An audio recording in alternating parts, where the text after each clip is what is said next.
Okay, welcome back to the Corporate Detox podcast.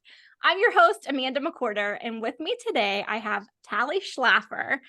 And I am so excited for you guys to get to hear all of her amazingness, quite honestly, because I came across you in a group, and I started looking at your content and I was cracking up at just how relatable it was. And I'm like, I have got to have this girl on the podcast. So I'm going to turn it over to you to do your intro. And you can also jump into your corporate detox story. Yeah, thanks so much for having me on, Amanda. Hey, everybody. My name is Tali Shlafer. I'm an interview coach, and it's my job to help high achieving professionals build communication skills and confidence that they need to stand out and really wow their interviewers so they can land that dream job. One of the things that I really believe is that your interviews aren't just about what you say or your message, they're also very much about your mindset. That is equally important in order to really represent yourself and build a compelling case for why you should get hired. So I really believe in having a compassionate, very straightforward tips on how to interview prep. Everything I do is rooted in communication fundamentals. So it's stuff that you can apply in your day-to-day life too. I'm very active on TikTok, social media, Facebook, Instagram. That's where Amanda was saying that she was following me along. And one of my favorite things is to share interview tips. And I've amassed over 6 million tips since starting this, 6 million views since starting this back in the spring. That's when I really decided, hey, I'm going to help people with their interviews. There's a real big need for that. So I've had quite a few reels go viral. So it's really clearly striking a chord with a lot of folks. And then I've also helped dozens of people land jobs that they're really excited for in this pretty tough market, just by figuring out how do we build a more compelling case for ourselves to really help our interviewer understand why we're the best possible hire for them. So that's a little bit about me.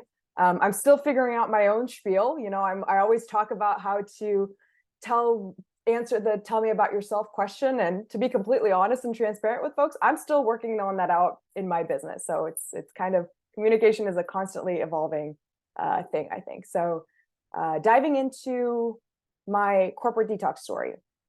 So right out of college, I was always super, super driven, motivated, type A person, right? If you think of that person, that's probably me in college.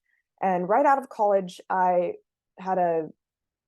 studied business administration and marketing, started interviewing for internships, not internships, but started interviewing for jobs out of college.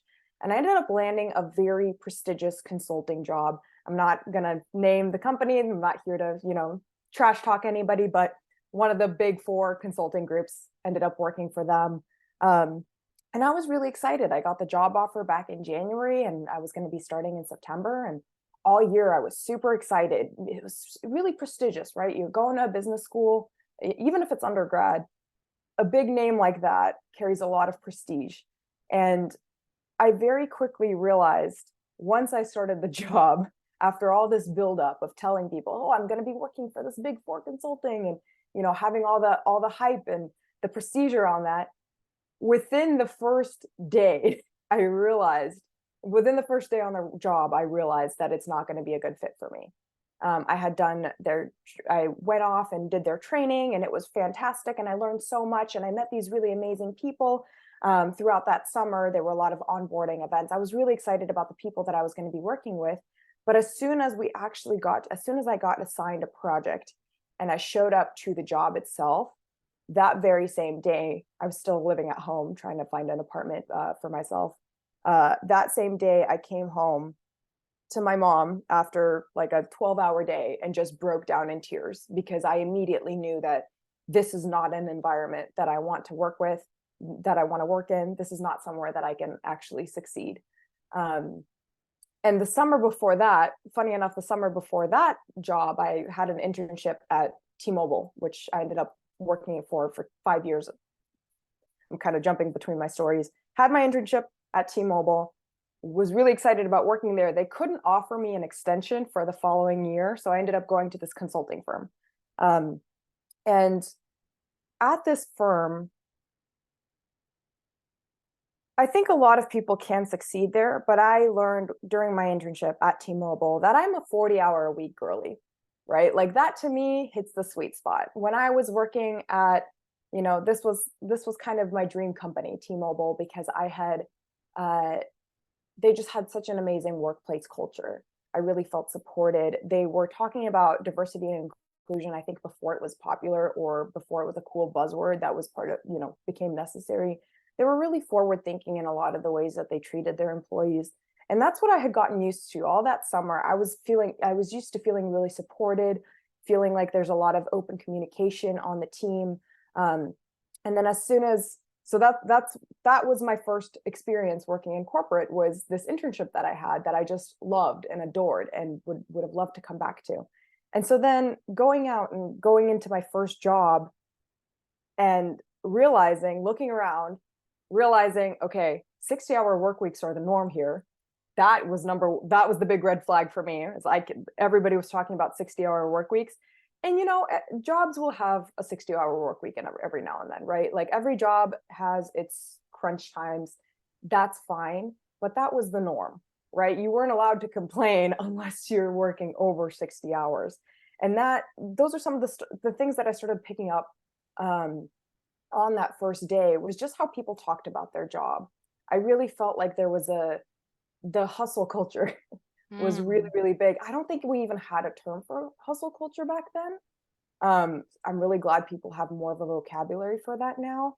But just realizing the manager that I was reporting to, she was the only other woman on the team, right? We had a team of 12 consultants, very masculine, and I'm a very masculine person, like in my demeanor, in my a few different areas in my life. But for lack of a better word, the toxic masculinity was very much there.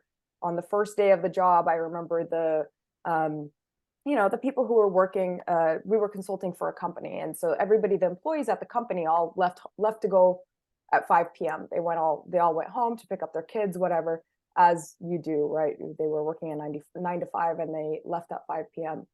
And I remember the people on my team at the firm that I was working at were making fun of them for that. Like they were saying basically they don't take their jobs as seriously because they don't work those crazy long hours that we do.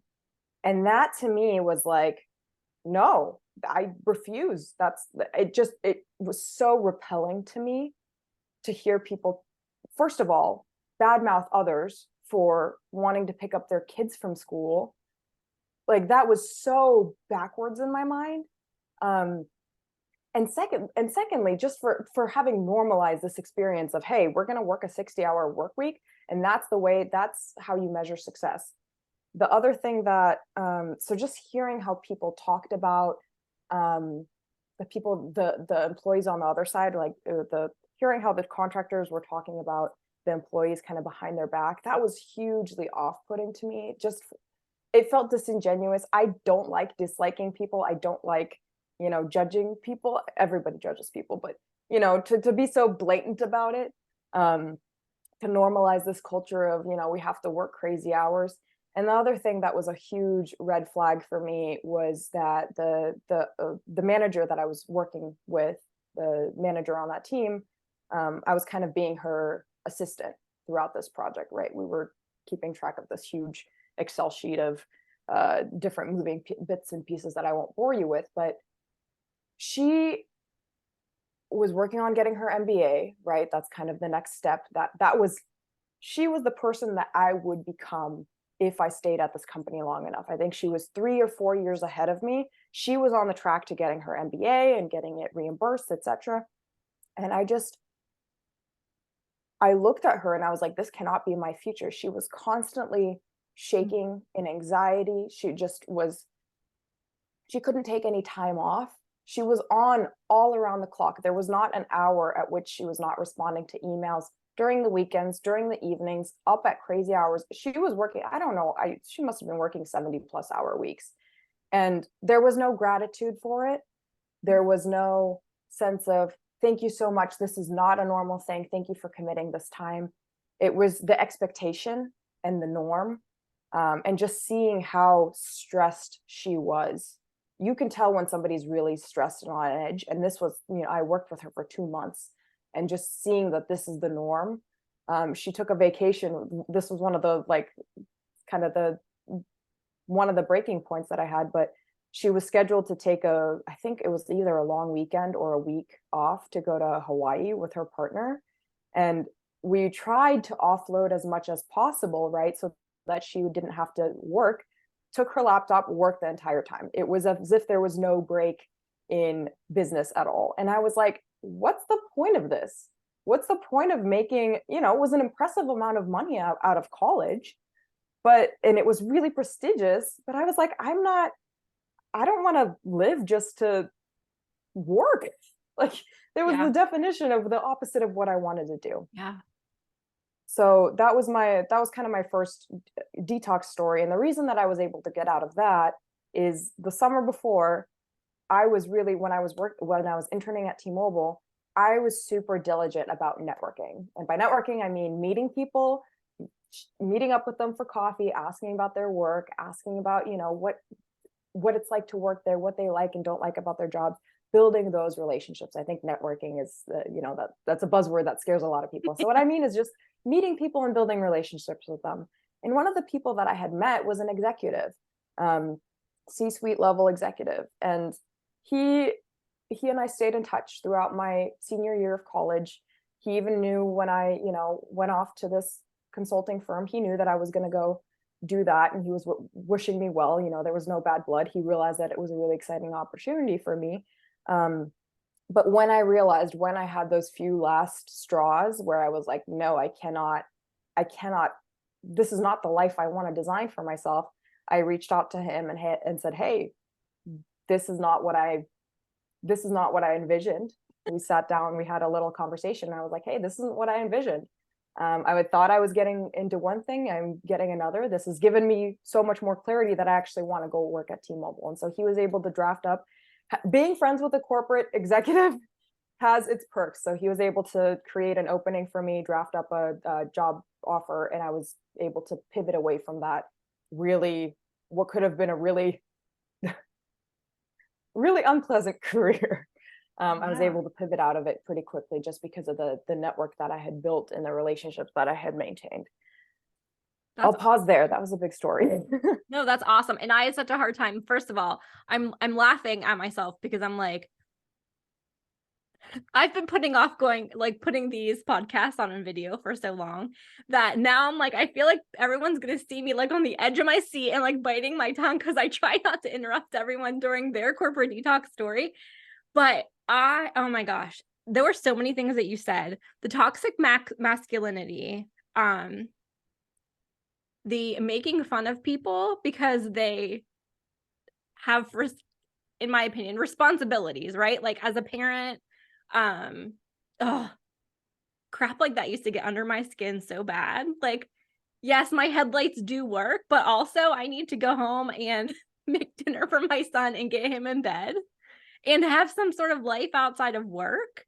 That's what, I remember people that I would work with. What, don't your headlights work? Yeah, they do actually. But, and that's what they normalized, this working 10, 12-hour days. And, if you didn't do that, if you only worked 40 hours, you were a slacker. Yeah. It's crazy. It's crazy to even think about these days. Yeah. And I was so fortunate. I do want to bring up that if this was my first job out of college, I don't know that I would have realized that that's not okay. I attribute my ability for those red flags to go off when they did because I had that other experience to compare it to.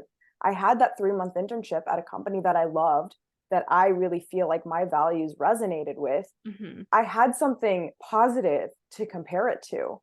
I still love T-Mobile and the experience that I had there. I'm willing to name them for one thing on this podcast because absolutely. I had a really positive experience there.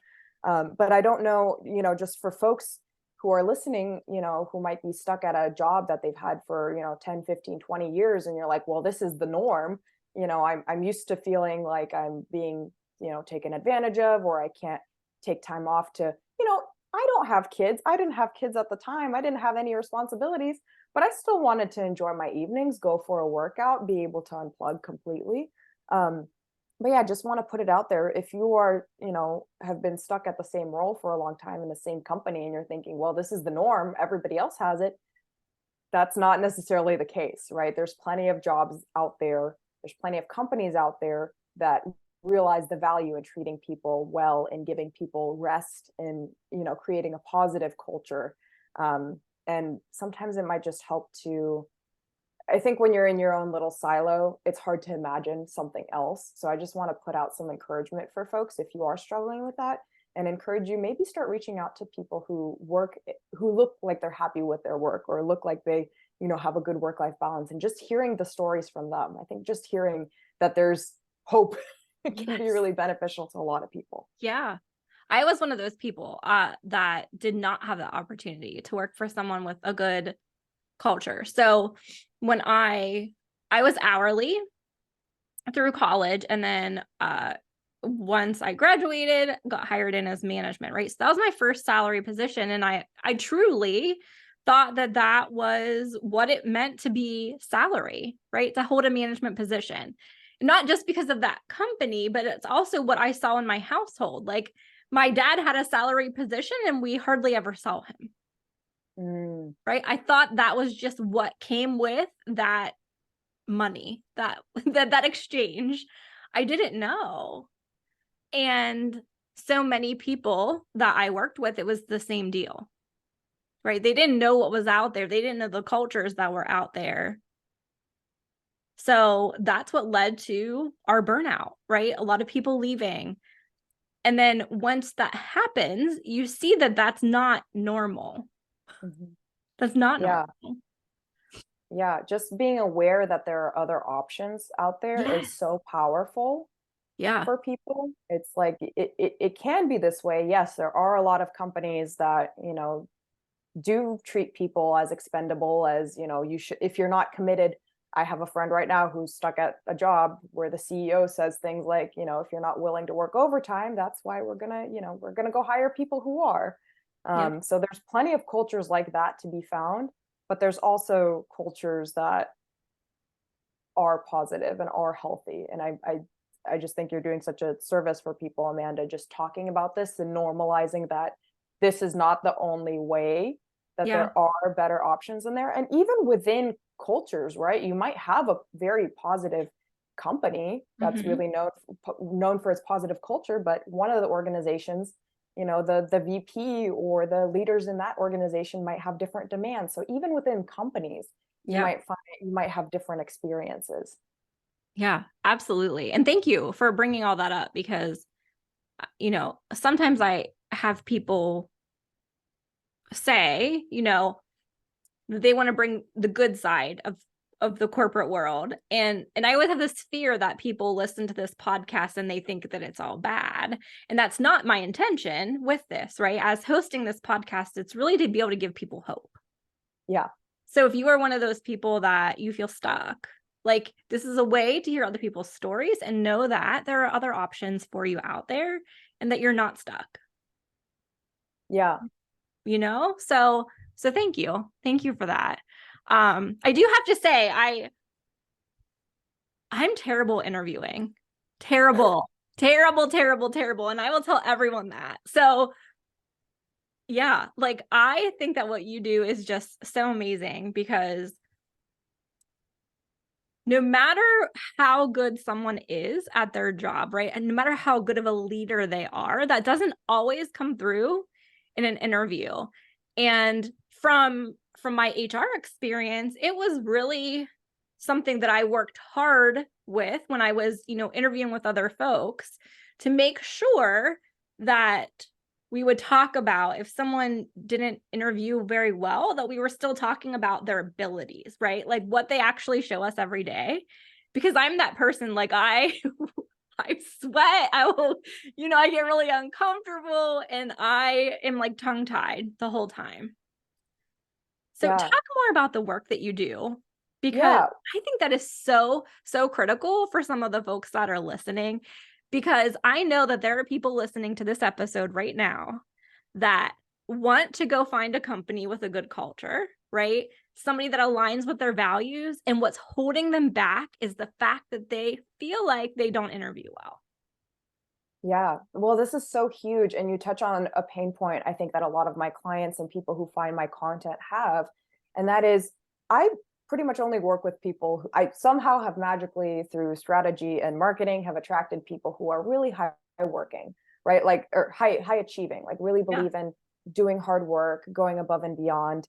Um, and I'm lucky to work with those people. But even you can be the hardest worker there is. You can be super talented. You can be a fantastic leader, an amazing manager, an amazing teammate. But interviewing is still a skill that is completely separate from anything we do in the workplace. It requires you to be able to take a step back, look at the value that you bring to the company, be able to articulate your strengths and your skills and experiences that demonstrate those strengths and skills, and be able to stay calm under the pressure of presenting yourself in this kind of uncomfortable format, right? An interview is meant to be a conversation, but it's a little bit more formal and rigid than I think a lot of people are used to. So, you might be an amazing public speaker, or you might be an incredible project management, and you have no difficulty articulating yourself in front of a team full of 12 people about what the next step for this project are, or talking about the risks and issues of your project. But then when it comes to talking about yourself, when it comes to saying, answering the question, tell me about yourself, or what are your weaknesses, or give me a time that you failed, we end up stammering, because it's not. And I want to normalize this. It's because we don't use these skills on a day-to-day basis. It is like I said, it's a completely different skill set than anything that you probably do in your workplace. And so that's why it's difficult. That being said, the good news is, because it's a skill, it's not just something that you're innately born with. You can actually build it. You can develop it, as long as you're intentional and you understand, hey, here are the things that I need to work out. And where was I going? I think my mind just went a little bit blank, which is one of the things that I talk about in the interview process. Well, that's why so many people, there's so much stress around interviews, especially if you're unemployed. I know a lot of your folks are currently in jobs, especially if you are interviewing for a dream job, or if you're unemployed and you're looking for work. There's so much pressure on the interview itself. And there's also so much pressure to be able to articulate yourself in a way that feels, in a way that is clear and compelling, that I think a lot of us have what I just had, which is a brain fart, right? Yeah. We end up having, like, this is an experience I talk with a lot of my clients about, is your mind just goes blank. And that's actually, just as an aside, that's a fight or flight response. Yeah. Because when you build up, that's why I talk so much about mindset, is because when you build yourself up, when there's all this stress, when there's all these issues of self-worth and am I good enough, and I have to speak perfectly, and all this pressure that we're putting on ourselves, we're basically telling our body that it's time that we need to be in a heightened sense, or a heightened state. So we need to either fight, flight, or freeze. And a lot of us like to freeze. Yeah. That's also one of the things that I talk about with clients. I have a program called Interview Bootcamp, where I actually walk people through, here's how you build a case for yourself. Here's how you figure out your talking points and speak to them in a way that doesn't feel like you're going, me, me, me, me, me. Here's how you help. I think one of the things that a lot of people struggle with, and probably a lot of folks that are listening now, is, how do I talk about myself without feeling like I'm bragging? This is especially something that women struggle with, is I love helping a team. I love helping others. But when it's time to advocate for myself, I don't want to sound like a used car salesman. So how do we build those talking points, but also speak to them in a way that feels like you're actually helping the interviewer make a decision, rather than just tooting your own horn? I'll tell you. So, as a female, you probably see this all the time, especially with your clients, but just out in life, right? We have a hard time receiving compliments as it is.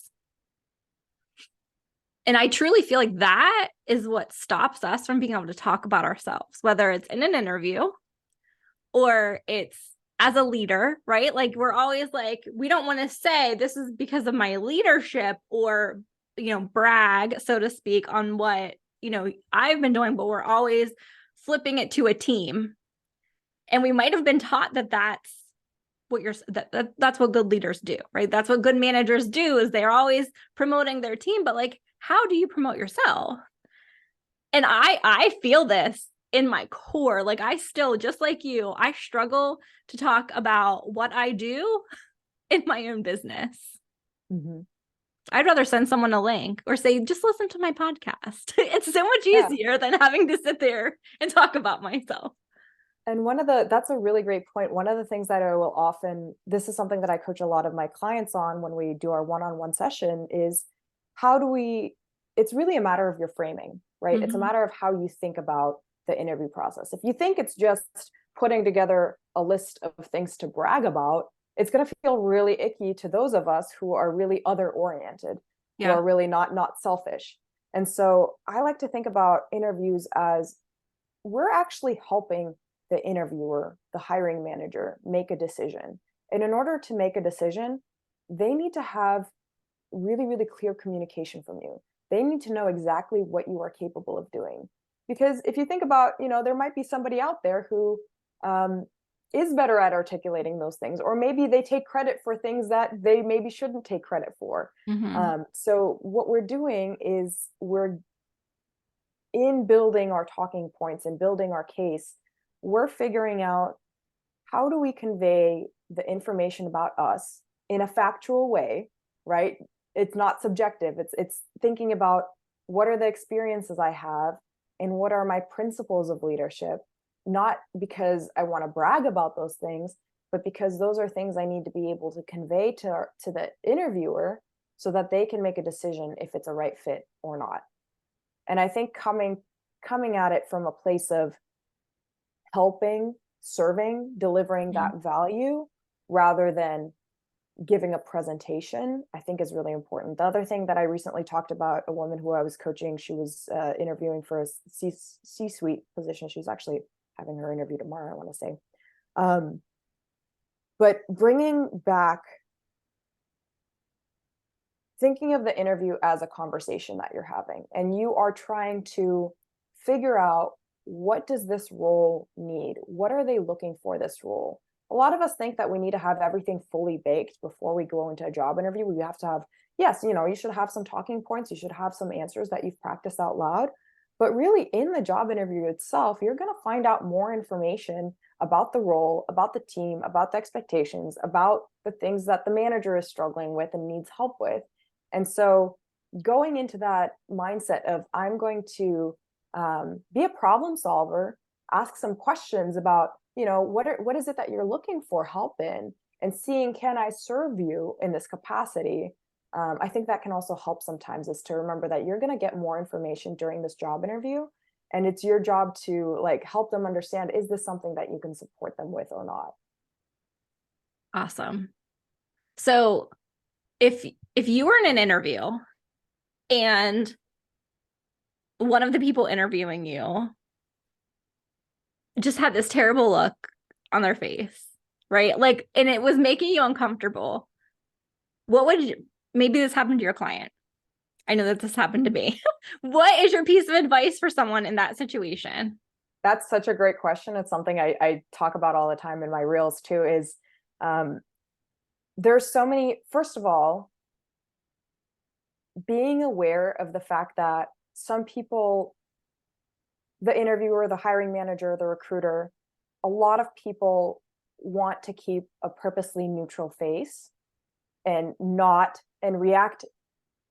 A lot of people really want to manage their reaction so that they're not introducing bias into the interview process, right? So they don't want to, they don't want to necessarily nod along and change your opinions, right? They want to be really uniform in how they present themselves to all of the candidates so that they're not swaying their interviewer, right? The interview. So yes, really believing in that sense of neutrality. First of all, I think having an awareness of that, of their face may not be about me, is really important. Of this might just be what they're doing in order to keep a neutral process. I'm going to stay out of their head, I think is really important.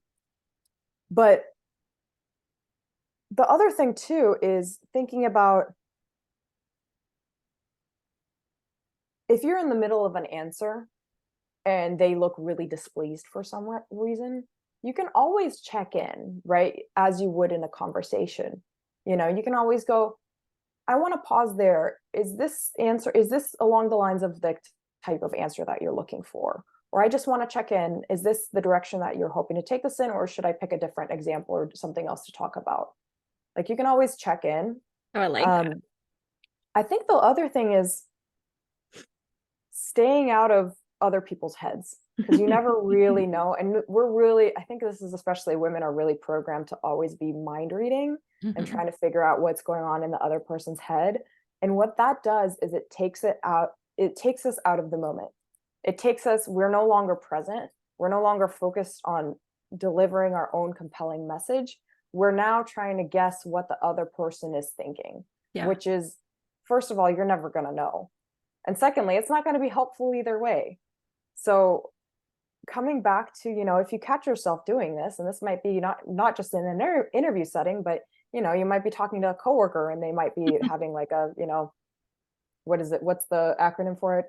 RBF. They might be having a little bit of a RBF. And just remembering, like, hey, it's their business. Like, what they do with their face is their business. I'm just here to be authentic. Right. And I think authenticity, that reminds me, authenticity is one of the things that people struggle with most. Is how do I talk about myself? How do I show up in this context without feeling like, I'm trying to be somebody else? And sticking to, what, having this attitude of, I'm going to tell them what I'm here to say. And I don't need them to validate me with their face. Like, I'm going to be happy. Like, my metric of success is how well I said what I needed to say, not what their face is. Because ultimately, and some people just have faces that, are like that, right? Like, some people, you're talking to them and they look really unhappy. I think we keep talking about women and men here. But I think women also tend to be very, and some men too, but tend to be very giving in terms of their facial responses, right? Doing a lot of nodding, engagement. I don't know if this as is I say here, nod my head. Yeah, this is a very important, as a coach, like, I'm very animated like that too. And this might be too, like, you might be a little bit, one person you're talking to might be a little bit more introverted. There might be a little bit more to themselves. I remember when I was interviewing for the consulting role that I was in for 2 months, I was interviewing with a partner and I was doing like a business case in front of him. And I was like, for sure, this guy hates me because he has a straight face. He is not giving me any sort of leeway. And I was the top 4, right? I was one of the 4 people that were picked out of my entire graduating class for that role. So you never really know what's going on in that other person's head. And it's not really your business anyway, because it might be in your favor, right? If it means nothing, but then you allow yourself to spiral and make it into something, that's when you start stumbling over your own words. That's when you start forgetting what you're going to say. So it's got to be a practice of mindfulness of like, oh, I see my brain has started to think about something that's not helpful, i.e. the other person's thoughts. Let me rein it back in. Man, I wish I had you in my world like 6 years ago or 7 years ago, because so when I was in the HR role, my district manager, like, he was one that was like, and I'm sure it probably was from a place of neutrality, right, during interviews. But I was like, dude, you're setting people over the edge just the way like your demeanor is. And it's just, to me, it was very old school, right? And I'm more of a like, okay, authentic. I wanted to see authenticity in an interview, but that's not what everybody wanted, right? So I wish I would have known you a long time ago to be able to bring this in, not only to the people interviewing, but to the people that were going to be conducting the interviews. I think the other thing I want to touch on in terms of authenticity, a really common mistake that a lot of people make as they prep for job interviews is writing out their answer as if it's an essay, right? So if I'm your coach and I tell you, hey, Amanda, write me a few bullet points for what you would say to answer the question, tell me about yourself. You might go home and write out, like, here's an essay about Mm-hmm. telling me about yourself. And then you might go, I'm not accusing you, Amanda. I'm just saying No, this is but what I, you're true. This is this is true. something that, this is Very something I true. have to explicitly tell people is, you might go home, write out a script, wordsmith it to death, because we're really comfortable Yeah. writing, right? We're really comfortable being behind the scenes and having control over, this one document. So you might script something out, and then you might try to memorize it because you're like, oh, I spent all this time finding the perfect language, finding the perfect flowery, way to describe myself. Now I have to memorize it. So those are kind of the two mistakes that I see a lot of people make, that makes it really difficult to interview and makes you feel less authentic. That is scripting out your answers. That's writing out full paragraphs, right, rather than thinking about your answers in terms of talking points and examples. And then the second mistake I see is memorization. This is Mhm. really difficult for two reasons. Number one, most of us are not paid actors. Most of us don't need to memorize on a day-to-day basis. This is a skill. Memorization isn't a skill most of us don't have. And so trying to memorize something is really difficult for us to then also regurgitate in the stressful setting of an interview. Very, very low chance of you succeeding completely. Second issue with that, did I say there's two issues or there's three? There's three issues. The second issue with that is that it doesn't give you any leeway or flexibility in case the question changes, Mhm. right? If somebody asks, if you've prepared a question for, tell me about a time you had a conflict at work, but somebody asks you, tell me about a time you had a conflict with a customer, then the whole thing that you've memorized is now out the window, and you don't trust yourself enough to be able to speak off the cuff or speak spontaneously. And then the third issue is, it's just, I've talked to recruiters, and it's very obvious when something is so over memorized and over rehearsed. It feels different. Like Yeah. when I'm talking right now, when you and I are talking, we're having a conversation, right? None of this is scripted. None of this is like, oh, I've memorized something and it sounds engaging, Yeah. right? But you can tell when somebody has memorized something and they're just regurgitating it. So I think a big thing, one of the things that I really teach, I don't mean to, I realize I'm like talking about mistakes. I don't want to scare anybody off of doing interviews. I just want to equip you with some knowledge so that as you Yeah. are preparing, if you're thinking about having that job search, you realize, number one, this is a skill, and so I don't need to take it personally if I feel nervous about it or if I'm not very good at it right away. It's like riding a bike, right? If you haven't done it in a while, you're probably going to fall the first few times. It's not going to be great. That's not a reason to not apply. That's not a reason to not apply to those dream jobs or to lower your standard for what you're willing to accept. Yeah. That's rather a reason for you to start thinking about, how do I get better at interviewing? So how do I develop this skill? Not, okay, now I should avoid it altogether. Mhm. Just want to put that out as a reminder. This is not discouragement. This is rather saying, here are some of the things that you should be thinking about as you are prepping for job interviews. So what I really encourage my folks to do is think of things in terms of bullet points, right? If 5 to 6 words, right? If you're thinking about, tell me about yourself, put together four high level things that you're going to talk about. You're going to talk about, hey, my past is in, I have a degree in marketing and I've been project managing for the last 5 years. I have, here are 3 skills that I'm really good at. I'm really passionate about bringing a team together to work on, complex projects.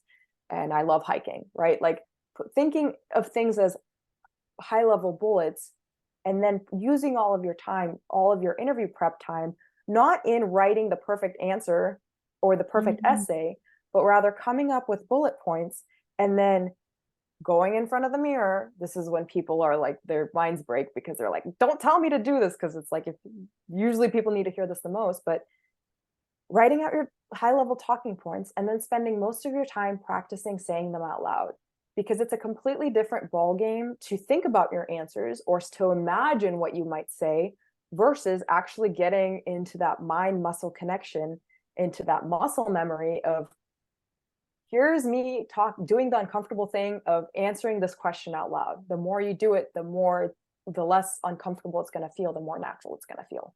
That's my other point is, if you're interview prepping, don't spend all of your time writing your essays, writing your, answers out loud, because you're not going to write your interview answers, right? You're going to be talking to another human being. So you spend most of your time figuring out your talking points and then speaking to them as if, I like to say, as if you are catching up with an old coworker over coffee. Like, I speak love in that that. conversational tone. I love that. And that is always where I don't want to say messed up, right? But that's the route I always took when I was prepping, was like to be writing stuff out. And then when I would get in there, and even if it was the same question, right? If I knew, my brain would be like, oh, you messed that up, then it would throw me off for the rest of the interview. So thank you for those tips, because that's good. Yeah. One more thing that made me think of is, I was listening to a podcast last week, and they were talking about how a lot of people who struggle to articulate with themselves, what you just mentioned is kind of that process of like judging yourself as Yeah. you're talking. Yeah. You're like, oh, that's not good enough. I could have said it another Mhm. way. When I was practicing it earlier, I said it this one way, and now I said it not as well. And we all do this. And it's kind of a almost like a perfectionism of Yeah. like, our speech has to be perfect in order for us to make a great impression. And that Mhm. perfectionism actually takes us out of the moment, makes it much more difficult to get our communication across. So almost the counterintuitive advice that I would share is lower your standard a little bit, right? Don't aim for perfect communication, aim for good enough. Let Yeah. yourself stumble. I stumble in my reels. I flub up my words and like flip letters and say the wrong word all the time. But I don't hold myself, I try not to hold myself to the standard of perfect communication, but rather good enough. And that good enough is what keeps you in the game, rather than, distracts you with spiraling thoughts of, oh, I could have been better. And that's when you start to, ramble and all that stuff. Yeah.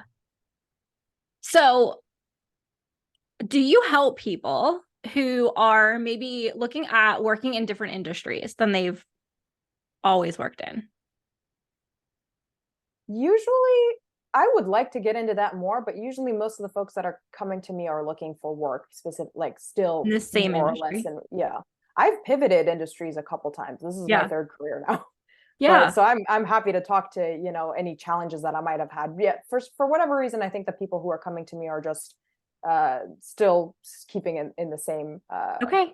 same type of job, same industry. Yeah. Good to know. Well, I came from retail, and I feel so strongly that folks in retail, for the most part, they feel like all that they are good enough to do or trained to do is retail, but their skill set is tremendous, right? And they can pivot easily into other industries and be an asset to a company.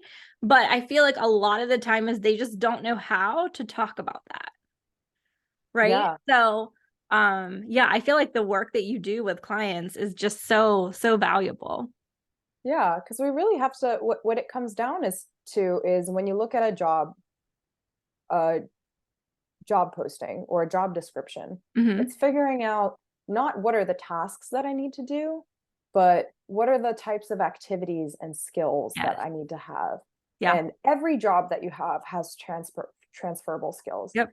I worked at, so first 5 years of my career, I worked in corporate project management. That's where I ended up working at T-Mobile. Loved my work, loved my manager. The people I was working with were fantastic. I really feel like I should have. I didn't talk enough about the positive outcome of that career detox. Was a job that I was really happy with and felt really supported in. We had all sorts of growth opportunities there. Um, but yeah, but the second job that I got laid off from there, and realized that I wanted to actually pivot and work in the film industry. I was always really Mm. interested in, like, making videos, making films and movies. And that was a huge, sure, I had corporate project management experience. How the heck does that translate to basically manual labor that's Yeah. very highly technical? I was working with cameras that I've never touched before. But there were a lot of skill sets, right? So maybe I couldn't say, hey, I'm really good with this kind of camera, or I have, 10 years of experience working with this kind of camera. But I could say that I'm somebody who learns really quickly and I know how to communicate really effectively. So when I don't know something, I can actually go and problem solve, and I'm really resourceful. So, if I don't know how to work with this specific lens or this specific accessory, I can go, I can ask these people that I've networked with. I can research it online. I can ask good questions in order to help myself, right? There's some of those skills that maybe I didn't have the technical skills with working with the camera, but there were so many things beyond just, there were so many interpersonal skills that carried over between jobs and do carry over between all sorts of different industries. It's just a matter of figuring out, being able to take a step back and go, how does this, what's the skill or the strength that I've built here? Yeah. Yeah. Oh my gosh. There's so much running through my head. Like I legit wish I had you 6 years ago. Oh, thank you. Truly. So let's talk about top tips, advice, right? That you would give our listeners. What would that be? Do we want to go down the route of sussing out that unhealthy Yes, workplace? let's go there. Let's go there. I think some of the things, a lot of the things that my clients will come to me with is, how do we now, it's 2023 when we're recording this, it might be 2024 when it's released, whenever, but in this day and age, we have a really good vocabulary and awareness of what we call a toxic workplace or unhealthy workplaces, and some of the values and actions that, luckily podcasts like this exist, where we have a deeper understanding of what's okay and what's not okay. And a lot of people are worried that, how do I make sure that I avoid that kind of workplace? Because in an interview, everyone's trying to put their best foot forward, right? The interviewee is trying to put their best foot forward. The hiring manager is trying to put their best foot forward. How do I make sure that if I leave this job, I had golden handcuffs on when I was, by the time I ended working at T-Mobile, I realized that I wanted to career pivot, but I had those golden handcuffs on where I was like, oh, I don't want to go start freelancing and build myself up from ground zero and take a pay cut and all this stuff. Like, I was really worried about leaving my golden handcuffs. So a lot of people, I think, are afraid to leave whatever position that they're in now because they think, oh, this is as good as it gets. Or what if I go somewhere else and I get burned? And this is something that you can very much look out for in the interview process. So a few things, I'll just kind of list them as they come to my head, but keep an eye out on how they treat you during the interview process. If they are super hurried, right? If they're trying to fill the role yesterday, and if they're in a really big rush, everybody who's hiring needs help, right? So everybody is going to be feeling a sense of, oh, we're missing something, and you could be potentially the one to fill it. But if they are, rushing you through the interview process and they're rushing you to accept the offer, it might be because a lot of people have recently left, or because, they all sorts of reasons. But that's one of those. That's something to be mindful of, is, are they actually being mindful of everybody that they interview? Because the interview process does take some time. Some interviews, or some job posts get filled faster than others, but it does take some time. So if you feel like they're really rushing to get through this, it could be because, they've had too many people leave at the same time. Or if you feel like you don't really have a chance to ask a lot of questions during the interview process, right? If they don't leave any room for questions, or if you have questions but you don't get a chance to follow up, that's one thing to look for. I think a lot of the things in the interview itself, I like to compare it to going on a first date or going on a date with somebody. Nobody's going to tell you, hey, I'm actually a toxic employee, or hey, I'm actually, I'm really a bad person to be in a relationship with. But there's certain signals, there's certain things that we can look out for based on the way they talk about previous employees, right? Like, this is one of those things that if you go on a date with somebody and they have all these crazy exes, it's like, well, they're the common denominator, right? And this translates into if you're interviewing and your hiring manager is talking about how, they had past employees who weren't willing to do the work or weren't willing to put in the hours, or whatever, if they're in any way negatively talking about existing or previous employees, that's a red flag for me. So you can kind of look out for the way that they talk. There's a phrase that the best indicator of future behavior is past behavior. So looking at how do they talk about their team? How do they talk about the company? There are questions, of course, that you can ask during your interview to trigger some of those conversations, but a lot of it is just going to be you trusting yourself to listen to your gut as you're talking with somebody. Does it seem like they are somebody who's genuinely respectful, or does it feel like they're putting on a face? Our gut actually can tell us a lot. Right.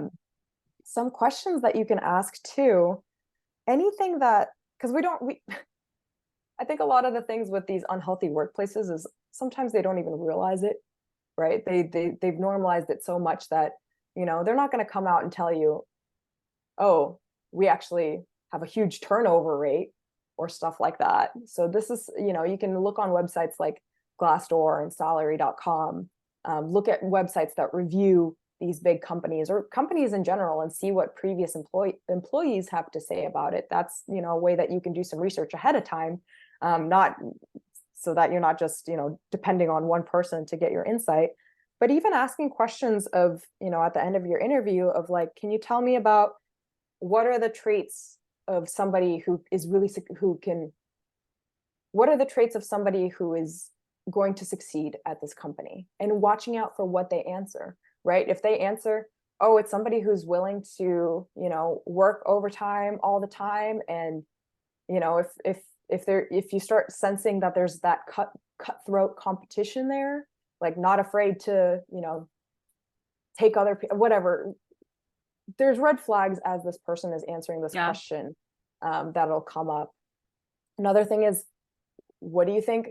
Kind of the opposite of that is, can you tell me about somebody who wouldn't be successful in this role? Or can you tell me about some traits of somebody who would struggle in this role and why?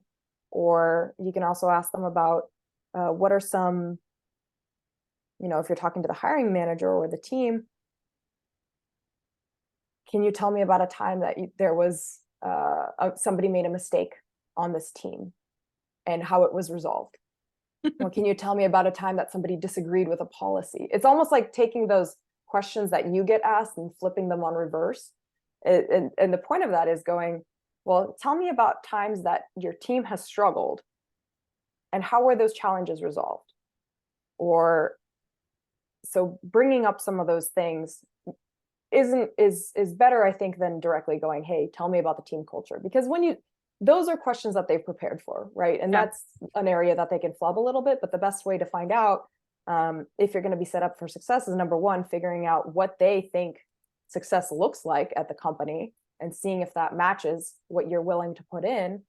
And then number two, asking them about, their previous experiences when people have made a mistake or had performance issues or weren't doing so well. How were they supported? Were they supported at all? That's when you're doing a little bit more of that reading between the lines to figure out, okay, is this somebody that I can see myself working with? Another thing is too, like keeping your options open. If you're interviewing somewhere and it feels like, this manager seems like they're really demanding, they don't feel like they're, I think I'm hearing some red flags that they're expecting me to work crazy hours. Or they're not even sure what it takes to be successful here. That's not your only option, right? Like if you've got there's, sure, it might be a little bit of a tougher time now, but there's lots of jobs out there. There's lots of companies that are hiring out there. So knowing that you have options, I think, can be really powerful too. Yeah. Oh my gosh. Okay. So I was like losing it while you're going through all those, because I'm thinking back to the times that I sat in interviews as the person conducting the interview, right? And I was thinking back to all the times where some of those things were the reality, right? There was a mass exodus. That's how I like to say a lot of turnover, like mass exodus. And we had to hurry up and get, somebody hired for these positions like yesterday. And, going back to the work week, So I remember there would be people, they would go through a preliminary interview sometimes, and they would be told that 55 hours was our expected work week. And if that wasn't corrected on the second interview, they would walk into a reality that was like the expectation was a lot more, right? So 55-hour work weeks was actually not happening very often. I don't know, it's just funny how you were talking about some of these things and I'm like, dang, like that was what we lived. And if people would have asked those questions, would we have been more forthcoming with that? Right. And I say we because I was part of that. I mean, that's all I knew. And that's what we were supposed to do, right? We were supposed to say to people. But after a while, you catch on that that's not right. Mm-hmm. Yeah. And you can even ask, like, the first thing that you mentioned there is like having a mass exodus of employees. You can ask things like, what are the current struggles that your team is working through? Like, what are your current challenges? Or you are also very much allowed to ask, why is this role open? Why is this position open? So asking some of those questions, you can't necessarily be out, so direct as to say, hey, is everybody getting fired here?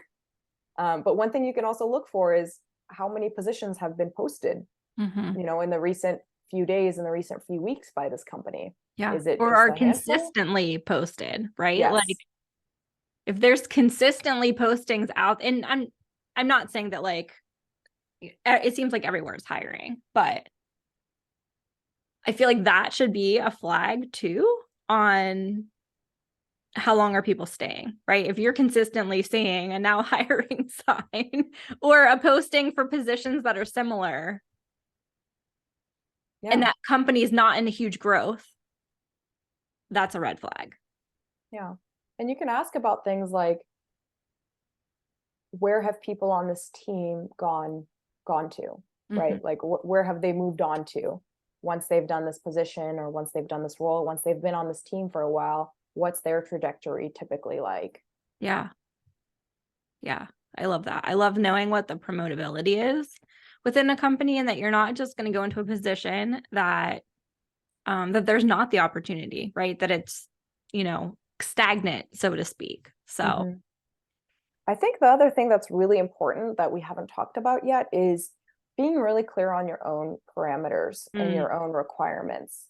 So when you're asking questions about, typical hours or workplace culture and expectations, asking about, expectations around holidays and evenings and weekends, all those kinds of things, getting clear before you even step into that interview.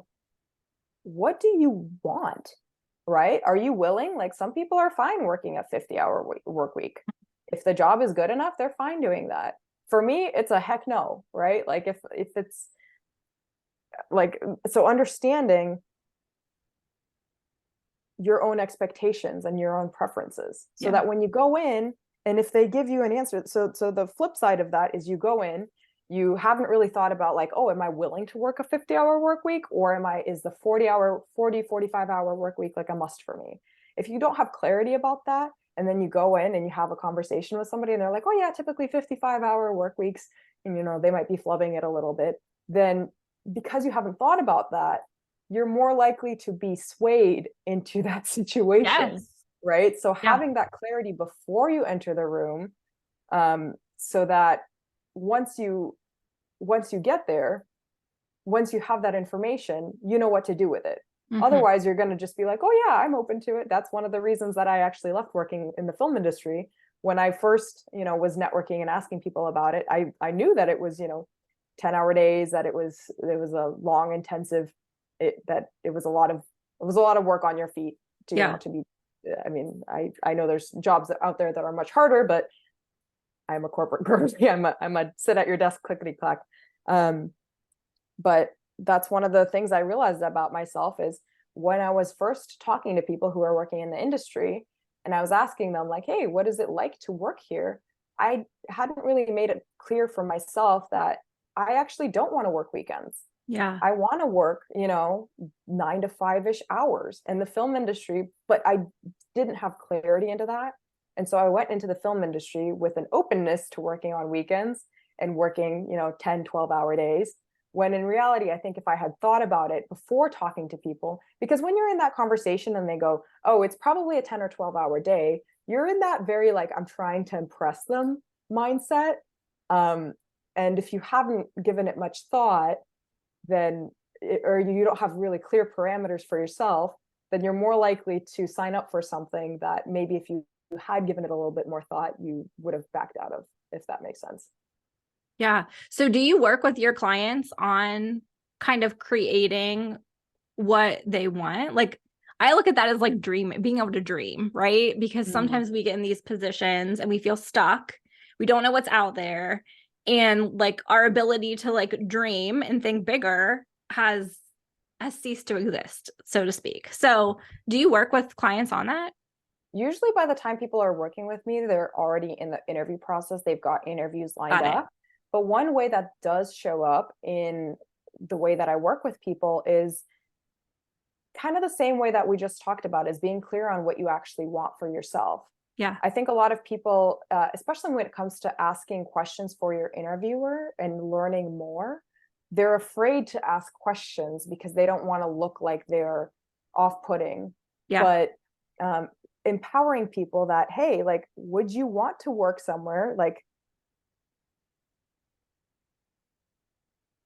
I'm struggling to think of an example. I know I have a couple, and I'm sure as soon as we get off of this interview, No, it's okay. I'll think of some. So like for me, when I work with clients, that's usually one of the very first things that we do, right? Is to be able to sit down and look at. I use a method called the vision integration method, and it's really like a holistic look of where you are and where you want to go. And it's not so much of like a 5 year. It could be like a 3 month. Like in 3 months, where do you where do you see this? But what it does is it gets those wheels turning, right? On, oh, I haven't thought about my spiritual aspect of my life. Mhm. I haven't thought about like my friendships or my relationship with finances. It's not necessarily like how big's your bank account, Mhm. but like what is the relationship and what do you want that to be? And that really starts those wheels turning to say like, oh, like I don't want to, like in your example, work weekends. Mhm. I worked weekends for like 18, 19 years or longer. I don't want to work weekends anymore unless I want to, right? Unless it's something that I like feel really called to do. I'm all for it, but I don't want to be forced to do that. Mhm. Um, and really know they're non-negotiables. Yes. So for me, a non-negotiable is like I want to be able to take my son to school and pick him up. Like those are my two non-negotiables. Because for so long, I was, you know, he was one of the first kids to daycare and one of the last kids to get picked up. And when you talk Mhm. about like guilt, there's a lot of mama guilt in there because of that. So for those of you listening, maybe you're at a place where you're like, I know that in 2024, I'm going to start applying to jobs and interviewing. I really challenge you to sit down and do that soul searching, right? Of really that dreaming again of what that looks like. I have a couple ways people can work with me and do that. A shorter session called a dream catcher session, and another one it's a little bit longer that we do a little bit more of a deeper dive. But I really feel like that can really help someone to be able to step in and confidently answer the questions, right? Confidently know that like this is not a good fit for me and not get themselves in a position where they're just essentially replacing one job with another job that they are not happy in. Yeah.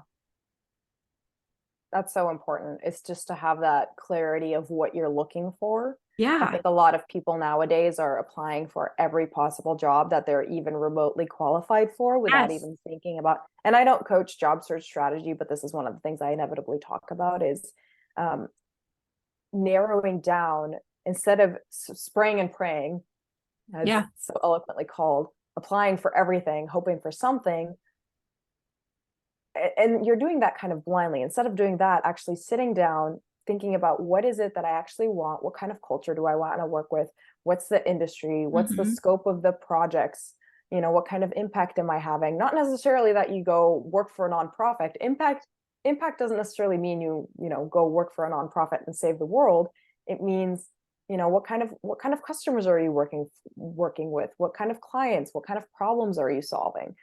Right? Getting really clear about that. And then that actually gives you, when you narrow down your job search, when you narrow down what you want, you actually become a much better match for it. Yes. Because then you're intentional. There's so many people that go into interviews. I've heard this from recruiters of, they're going in and they sound like they're reusing the same generic script over and over again for their interviews, right? They're saying the same thing. It's sounding vague, rehearsed, recycled. But what really people want at the end of the day is somebody who's really excited to work there. And if you go through the process, like Amanda just outlined, of like getting really clear about what you want from your life, your career, and then you only pursue those things, then by the time you get to the interview with those roles, you're going to be able to very clearly articulate why you're there, and not just because, oh, it was a job I saw that was posted and I'm not really sure why I'm here. Yeah. Right. It's a much more compelling case of like, hey, I know I have 1,000,001 options, but I'm only going to go for these 3. You're actually increasing your chances of succeeding there because you're being much more intentional. And that's going to show up in the way that you communicate and the research that you do, rather than spreading yourself out too thin.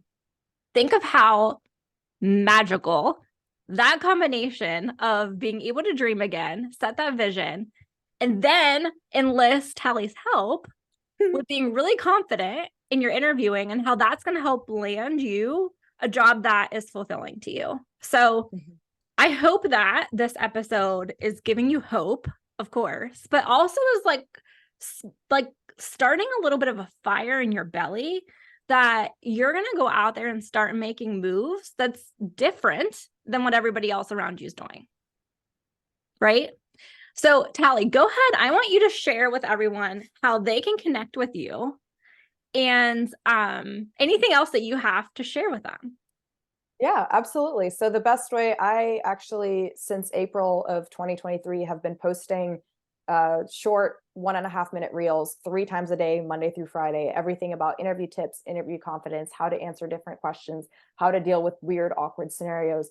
That's on social media. I'm on TikTok. It's at Tali Shlafer. So TALI.SHLAFER on TikTok. Same with Facebook and Instagram. You can follow me wherever. I usually cross post the same stuff across there. Really active on those platforms. I also have an interview mindset reset handbook, and that's my little freebie that I hand out. It takes 20 different fears and worries that you might be having about the interview process, like I'm not good enough, or there's other job candidates that are better for this fit than me, or for this role than me. And it turns them into more, it gives you suggestions for different ways to look at it, or different ways to reframe it. So, you know, if you're thinking, oh, if your fear is that there's probably a candidates that are a better fit than me, then I'll give you 5 or 6 different affirmations or mindsets that you can borrow to help you think about that in a more confident and empowering way. So you kind of get out of your own way there. And then I also have if you actually want to work with me one-on-one, I've got my interview bootcamp, which is a 3-day fundamentals video training course to help you figure out your best talking points and how to level up your answers to really build a compelling wow message for your interviewer. And then a one-on-one coaching session with me to work through any questions you have, any imposter syndrome, insecurities, flesh out some of those talking points a little better, whatever you need support in. So those are kind of I've got my socials, the freebie, and then how to work with me one-on-one. I think I covered them all. So for anyone that is listening or watching this, everything will be in the show notes. If you are watching live, make sure that that you check out probably the comments. I don't know. I haven't figured that out yet. But anyways, if you're watching the live stream, we'll get the information to you. So Tali, thank you so much. This has been amazing. And I'm so glad that we're actually rounding out the year with this conversation. Like, this is perfect. And I can't wait to have you on again, because I know that we've talked. There's like a ton of things that you could bring to our listeners that would be a huge help. Thank you, Amanda. This has been wonderful. And you're doing really, really amazing work in terms of getting people out of their ruts. Sometimes it's just having, like we talked about, having that awareness that there's better options available to you, that you can have a career that feels better and works with your life instead of against it. And I think building that awareness and giving people the vocabulary around that is just so important. And I wish I had that as a little bit more reassurance. Maybe I wouldn't have been at that job for 2 months. Maybe I would have just been there for a week before leaving. But I know there's a lot of Thank people you. that I received get a that. I lot of value from received this. those kind words. So thank you so much. Thank you.